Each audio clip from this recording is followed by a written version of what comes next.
बिस्मिल्लाहिर्रहमानिर्रहीम। नाज़रीन, मेरा नाम है अली शिगरी और मेरे YouTube channel universal health tips में आप तमाम दोस्तों को खुशामदीद। आज का मेरा वीडियो उन तमाम दोस्तों के लिए है जो शादीशुदा हैं और हमस्तरी करने के बाद उनको जिस्मानी कमज़ोरी होती है और वो हकीमों के पास जाकर दवाइयाँ डिमांड कर रहे होते हैं। उन तमाम दोस्तों से हाथ जोड़ कर गुजारिश है कि वो इस कमज़ोरी को दूर करने के लिए किसी भी हकीम या डॉक्टर के पास मत जाएँ। आप दुकान पर जाएँ, केले ले लें, 1 दर्जन केले बहुत हैं, 1 दर्जन केले ख़रीदें, घर लाएं।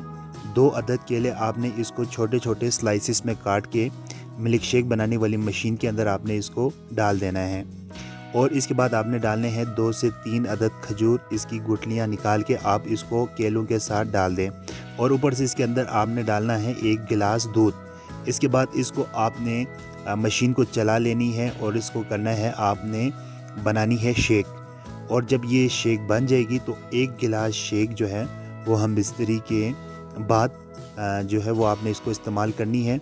आप देखेंगे कि आपको बिल्कुल भी जो हम बिस्तरी के बाद जो कमज़ोरी होती है वो आपको बिल्कुल भी नहीं होगी और आप तावाना और अपने आप को सेहतमंद पाएंगे।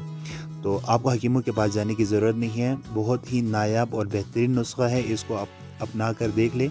इंशाल्लाह आपको इसका अच्छा और काफ़ी बेहतरीन रिज़ल्ट मिलेगा। उम्मीद है आपको मेरी ये वीडियो पसंद आई होगी। अगर पसंद आई है तो लाइक और सब्सक्राइब ज़रूर कर दीजिएगा। मुझे अपने दुआओं में याद रखें। अल्लाह हाफ़िज़।